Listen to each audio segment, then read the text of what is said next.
逃げ腰にもならねえ。この左手の痛みに誓うんだってばよ。俺がこの区内でおっさんは守る。 C'est ce jour-là que tout a changé pour Naruto. C'est ce jour-là où il fait une sorte de pacte avec lui-même et où il s'engage à ne plus fuir et à ne plus abandonner ses objectifs et ses rêves qui comptent pour lui. C'est ce jour-là qu'il forge une arme redoutable, une arme qui lui permettra de passer de ça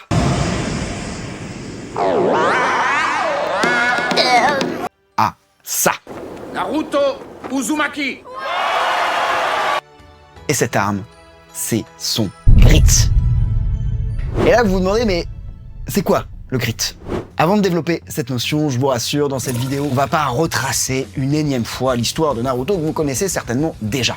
Non, l'idée, c'est surtout d'apprendre grâce à notre ninja favori à cultiver ce fameux grit et ainsi nous-mêmes pouvoir s'en servir pour level up dans notre vie et plus facilement surmonter les obstacles qu'on rencontrera forcément au cours de notre aventure personnelle. Car oui, votre vie est une putain d'aventure et un jeu génial dans lequel vous êtes le héros et dans lequel vous pouvez atteindre des résultats exceptionnels. Et bah c'est tout le sujet de cette chaîne justement. Mais d'abord, laissez-moi vous présenter cette femme.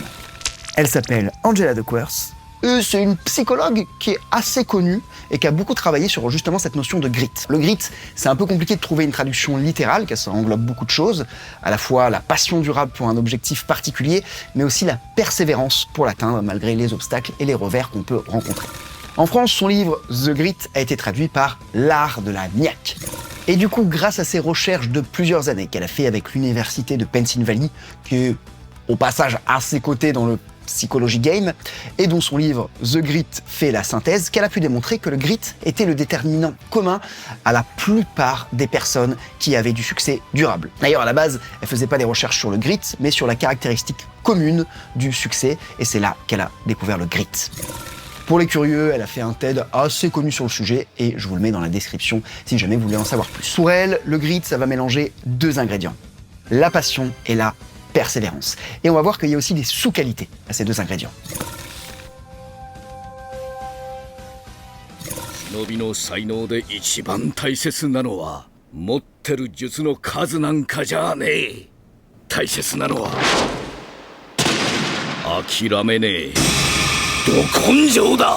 Bon, ok, je vous l'accorde, la persévérance, c'est la qualité primaire du héros de shonen classique, et un Midoriya ou un Gon ont eux aussi une persévérance très inspirante. Certains vont même me dire, mais Lee, en termes de persévérance, il dépasse largement Naruto. Et peut-être, mais ce qui est sûr, c'est que personne ne peut remettre en question cette qualité chez Naruto. Et c'est en partie grâce à ça que le futur 7e Hokage a pu maîtriser des techniques complexes comme le multiclonage, le Rasengan, le mode ermite, il a pu rallier Kyuubi à sa cause, mais aussi qu'il a pu vaincre des adversaires comme Neji, Kabuto, Gaara ou encore Pain, alors que sur le papier, il partait pas forcément favori. Personnellement, chacun de ces moments, moi, il m'a touché. Chacun de ces moments, il m'a inspiré. Il m'a amené à me questionner sur ma propre persévérance. Je me suis rendu compte, au fil de mes recherches et de mes lectures sur le sujet, que Naruto, il avait d'autres qualités et avantages qui étaient intrinsèques à sa persévérance et qui lui permettaient de la nourrir et de la soutenir. On pourrait diviser la persévérance en deux entités. D'un côté, la persévérance de court terme, qu'on pourrait appeler la volonté, et la persévérance de moyen long terme, qu'on pourrait appeler la détermination. Tout au long du manga, Naruto aura plusieurs fois recours à ces deux skills qui peuvent vraiment, si vous arrivez à les implanter et à les conserver bien sûr, faire une réelle différence dans votre vie.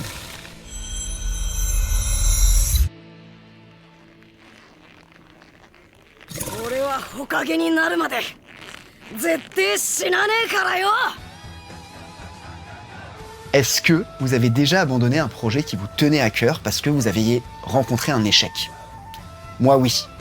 Et plus d'une fois. En fait, pour être totalement honnête, ce projet de chaîne YouTube Game of Life, qui est un projet qui a pour objectif de vous montrer qu'en changeant de paradigme, on peut transformer sa vie en un jeu, en une aventure, qu'on peut devenir son propre héros, le héros de sa légende personnelle, et qu'on peut level up, quel que soit son niveau, tout en prenant du plaisir au cours des nombreuses quêtes qui nous attendent au cours de cette aventure. Et ce projet, après un premier essai d'une quinzaine de vidéos sur TikTok et Insta, j'ai failli l'abandonner, parce que j'avais pas de résultat. Et du coup, une partie de moi se disait, Romain, ton délire, ok, dans ta vie, ça te permet de progresser, ça te permet d'avoir plus de résultats, mais en vrai, t'es tout seul.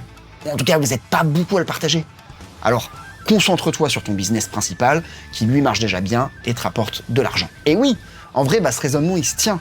Mais le souci, c'est qu'en abandonnant si tôt après juste un seul essai, en fait je suis pas du tout aligné avec mon shonen spirit. Et du coup si je veux être cohérent avec mon nindo, c'est important de se trouver un nindo, et je peux pas abandonner. Alors même si j'impacte seulement quelques personnes, même si ça doit rester un gouffre financier, je m'engage à publier sur cette chaîne au moins 12 vidéos longues et travaillées comme celle-ci, et tôt ou tard à sortir un livre qui va théoriser le concept de gamification de sa vie et de réalisation de son aventure personnelle. Bref, revenons à nos ninjas et à notre persévérance sur le long terme, aka la détermination. Laissez-moi vous faire un petit disclaimer. Être déterminé, c'est bien.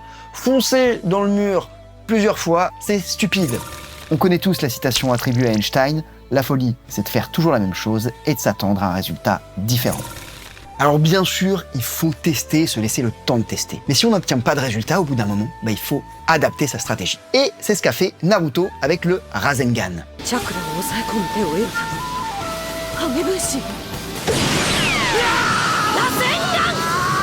En faisant quelque chose qui n'avait jamais été fait, on pourrait dire qu'il a pensé out of the box. Et il n'a pas abandonné, mais il a compris que la méthode actuelle ne marcherait pas.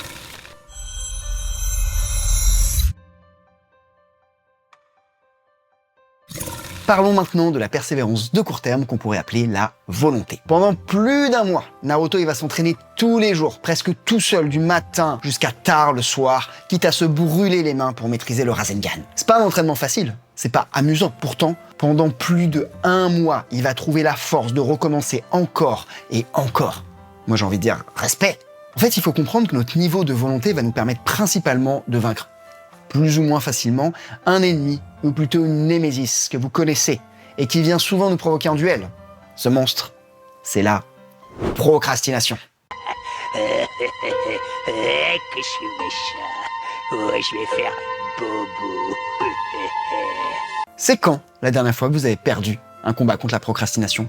Personnellement, même si je réussis de mieux en mieux à la combattre, j'ai parfois encore quelques blocages pour passer à l'action. Heureusement, il y a quelques jutsu qui permettent d'être plus résistantes face à ce démon. Mais voilà, dans cette vidéo, on va surtout se concentrer sur les moyens d'augmenter notre grit.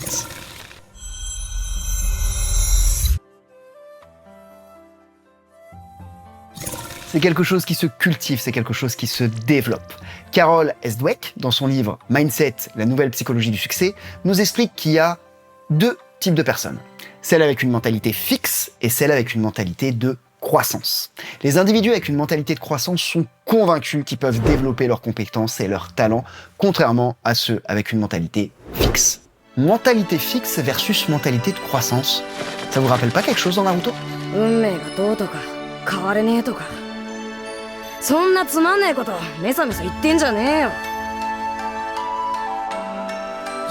Bon, inutile de vous dire qu'avoir une mentalité fixe, dans la vie, c'est vraiment handicapant, et je vous encourage fortement à changer de paradigme si c'est votre cas. Car oui, c'est possible de changer. Angela Duckworth, elle parle de plasticité cérébrale. Le cerveau, il s'adapte, il peut créer de nouveaux chemins neuronaux. Et je vous invite vraiment à intégrer ce mantra dans votre esprit. Soit je gagne, soit j'apprends.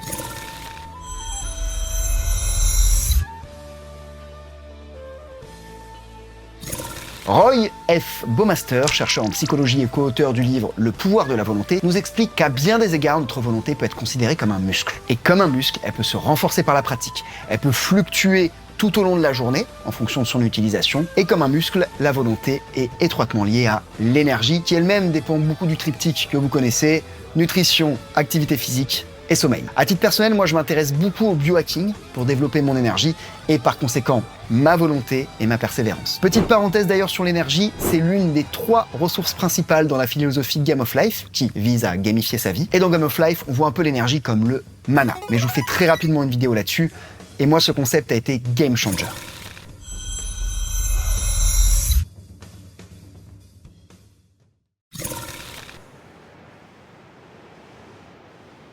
Yoshi! 今決めたってばよ！俺は俺の人道を言ってやる！絶対後悔なんかしねえ道はまっすぐ突っ走ってやるってばよ！ Ce qui rend Naruto puissant, déterminé et inspirant, c'est sa clarté sur son nindo, la connaissance de ses valeurs et surtout le fait qu'il agit en cohérence avec elles.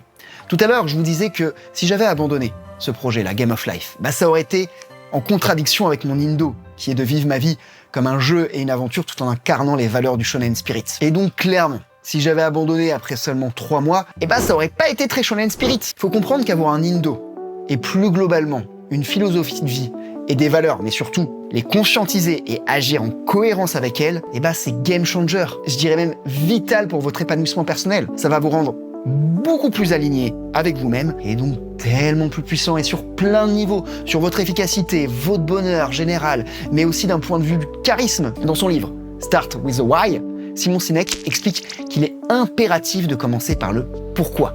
C'est la base de tout. C'est ce qui va vous permettre de trouver l'alignement et à partir de là, plus vous serez aligné, plus vous serez proactif, plus vous serez charismatique. Et c'est seulement ensuite qu'on va voir le quoi et le comment. Alors après, vous allez me dire, ouais, mais alors comment est-ce qu'on détermine son why, son pourquoi ? C'est-à-dire ses valeurs et son Nindo. Écoutez, je vous invite à télécharger dans la description le petit guide Démarre ton aventure, voilà, qui est les prémices du livre de Game of Life. Et ça va vous aider, outre à un petit peu plus comprendre la philosophie de Game of Life, mais également ça va vous donner une méthode pour découvrir vos valeurs. Vous aurez 2 versions, une assez courte et rapide, et une seconde un peu plus longue, mais aussi beaucoup plus poussée, qui vous demandera quelques heures de travail, mais ça peut vraiment valoir le coup de faire la clarté sur ces valeurs et du coup, pouvoir être aligné avec elles. Vraiment, comprenez bien qu'avec ces 3 cercles, vous allez avoir une vraie clarté et un désir qui fait sens pour vous et vos valeurs. Faire sens et tout ça, ça c'est le why. Un objectif concret, c'est le what. Et un plan pour l'atteindre, c'est le how, le comment. Et je peux vous garantir qu'une fois que vous avez ces 3 choses, ça va être tellement plus simple d'avoir de la persévérance et donc de passer à l'action et donc de surmonter les obstacles qui, je répète, forcément, quoi qu'il arrive, ils seront présents de manière plus ou moins intense au cours de vos aventures personnelles et de vos quêtes, surtout si vous êtes en mode proactivité. Donc vraiment, j'insiste sur cette notion de clarté, que ça soit au niveau du pourquoi, du quoi et du comment, c'est quelque chose d'extrêmement important. Et d'ailleurs, j'ai prévu de développer ça dans une autre vidéo où je partagerai la stratégie du prince, du général et du guerrier qui, moi, m'a vraiment aidé dans ma vie. Dans tous les cas, j'espère que je vous ai convaincu de bosser votre clarté. Maintenant, laissez-moi vous parler d'un autre ingrédient très important dans le développement de son grit et aussi très présent dans Naruto, un environnement puissant.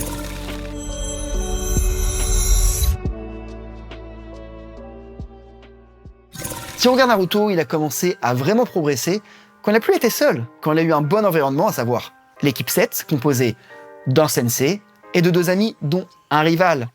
Et oui, c'est beaucoup plus facile de progresser et d'être persévérant si tous vos amis sont des personnes proactives, entreprenantes, en ayant une bonne hygiène de vie, une bonne mentalité de progression, plutôt que si tous vos amis ils glandent passivement, restant toute la journée sur leur téléphone ou leur ordinateur, critiquant constamment l'extérieur.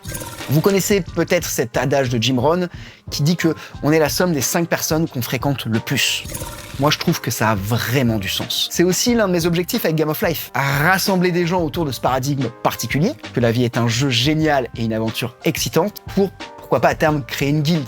D'ailleurs, c'est l'une des visions de Game of Life, la création d'une guilde d'aventuriers de la vie, mais voilà, ça il est encore un petit peu tôt pour en parler. Bref, pour revenir à votre persévérance, évidemment que tout ce que je viens de vous dire, c'est une liste non exhaustive. Mais je peux vous garantir que si vous êtes convaincu que vous pouvez augmenter votre persévérance, si vous prenez conscience de vos valeurs et de ce qui est important pour vous, si vous déterminez un ou des objectifs clairs et précis et que vous préparez un plan pour les atteindre, et si vous arrivez à fréquenter des personnes qui sont dans une dynamique de progression ou tout du moins à consommer du contenu qui tend vers là, et en plus si vous travaillez votre énergie via le triptyque sommeil, nutrition, sport, la différence sur le moyen long terme va juste être énorme. Ça va juste être simple et logique d'être persévérant et ça sera beaucoup plus simple d'évoluer et de progresser et de vous construire une vie qui vous fait vibrer.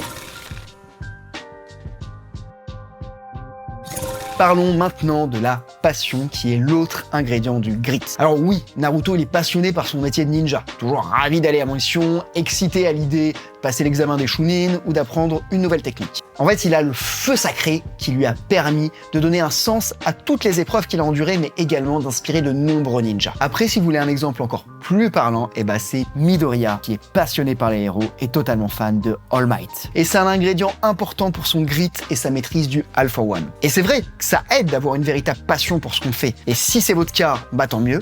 C'est un énorme avantage et je vous invite vraiment à cultiver cette passion. Et si c'est pas votre cas, alors vous avez 2 stratégies qui s'offrent à vous. Soit vous essayez de trouver un angle qui vous passionne et qui vous stimule dans ce que vous faites. On va voir ça dans un instant. Soit vous vous lancez dans une reconversion. Mais attention, si vous faites ce choix, par pitié, téléchargez le petit guide de l'aventure dans ma description et faites l'exercice sur vos valeurs. Ça va vous éviter de vous perdre et d'être bien conscient de vos valeurs pour faire un choix qui soit en cohérence avec elles. Bon, maintenant, partons du principe que vous avez un boulot que vous n'aimez pas particulièrement, mais qui n'est pas non plus horrible et qui, en plus, est plutôt bien. Du coup, vous voyez pas spécialement l'intérêt de vous lancer dans une reconversion, d'autant plus que peut-être qu'à côté, vous développez déjà des choses qui vous passionnent et qui vous stimulent, et que vous nourrissez déjà vos valeurs. Et si c'est votre cas, je vais vous proposer d'essayer de changer de point de vue par rapport à cette activité. Essayez déjà de vous demander quels sont les aspects que vous aimez le plus, quels sont ceux qui nourrissent le plus vos valeurs. Peut-être que c'est l'interaction avec les autres, peut-être que c'est l'aspect réflexion, peut-être que c'est la technicité du sujet, ou encore peut-être que c'est parce que c'est une bonne planque et que vous êtes payé à ne pas faire grand-chose et que ça vous laisse le temps de vous former ou de faire quoi que ce soit. Quoi qu'il en soit, essayez de faire plus de ce qui vous plaît et moins de ce qui ne vous plaît pas. Essayez aussi d'user de votre créativité pour rendre ce que vous faites plus stimulant, plus fun. Et petite astuce, comme il est impossible de faire 100% du temps des choses qui sont fun, moi, ce que j'ai fait, c'est que je me suis mis à intégrer la gamification dans ma vie. Par exemple, quand j'ai une tâche que je repousse, je m'imagine que je dois terrasser un monstre puissant qui tyrannise mon royaume. Et là, je me mets en mode warrior. Du coup, forcément, je suis tout de suite beaucoup plus proactif parce que dans un combat, si t'es pas proactif, c'est compliqué. Autre exemple, si j'ai tenu au moins 75% de mes habitudes de la journée, je gagne le droit de lancer un dé et en fonction de son résultat, ça me fait looter des lots qui sont souvent de l'équipement, qui visent à me rendre plus fort.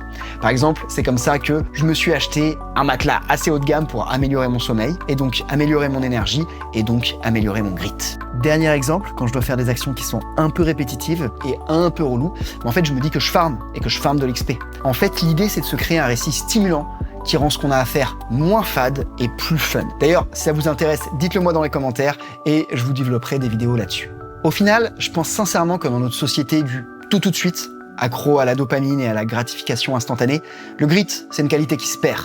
Pour la plupart, on fuit devant les obstacles et ceux qui ont le courage de les affronter, ils risquent d'abandonner aux premiers échecs. Et pourtant, que ça soit pour atteindre un rêve important, pour instaurer une bonne habitude, supprimer une mauvaise ou tout simplement pour vaincre la procrastination quand elle vient nous défier, le grit, c'est une qualité essentielle si on veut prétendre être le héros de notre propre vie. On s'en rend plus compte, mais dans Naruto et dans de nombreux autres animés, il y a beaucoup de leçons précieuses sur la vie. Et je pense que ces leçons, elles sont pas simplement destinées à être regardées et oubliées, et non, elles doivent être vécues, elles doivent être intégrées dans notre propre parcours de vie. Et c'est ce que je compte faire, justement, avec cette chaîne. Aider à retrouver l'inspiration de nos héros pour nous-mêmes, devenir les héros de notre propre vie. Après, l'inspiration, c'est bien, mais l'action, c'est mieux. Dans les prochaines vidéos, justement, vous aurez des clés concrètes pour gamifier votre vie et la transformer en une aventure stimulante et également riche en résultats concrets dans vos différents domaines. Et justement, les prochaines vidéos, il faut que je vous parle de quelque chose. Mais avant tout, mes chers Nakama qui sont arrivés jusqu'ici, déjà merci du fond du cœur.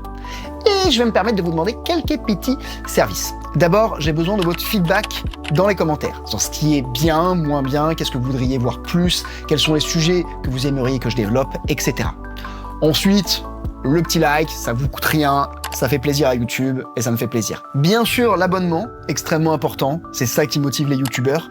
Et puis, mettez aussi la petite cloche parce que Game of Life, c'est pour l'instant un side project. Je pourrais pas sortir des vidéos tout le temps et ça me chagrinerait que vous les manquiez. Et puis enfin, téléchargez dans la description le guide Démarre ton aventure. Outre le livre que vous allez recevoir, j'aurai également votre mail et ça sera un canal d'échange privilégié. Je vous enverrai pas beaucoup de mails, vous ne serez pas beaucoup spammé, mais vous aurez surtout des réflexions sur la gamification, l'avancement et les news sur le projet Game of Life, peut-être quelques sondages pour savoir quelle direction on prend. Et justement, Game of Life, faut comprendre, c'est un side project, ça m'apporte rien et ça me coûte du temps et de l'argent. Mais du coup, je vous propose de gamifier tout ça. Pour déverrouiller la prochaine vidéo, il va falloir dépasser les 1000 likes et les 80 commentaires. Comme ça, on pourra dire que c'est notre projet et notre aventure. Pour les commentaires, je tiens à dire que je vais essayer de répondre à tout le monde. Mais que mes commentaires, forcément, ils vont pas compter dans la 80. Sinon, c'est trop simple. Mais voilà, moi, ça va me permettre de rester aligné avec mes valeurs de gamification, tout en m'assurant que ce que je fais, ça parle. Et j'espère ça aide des personnes. Bref, on est au début de quelque chose. Et j'espère sincèrement qu'on va réussir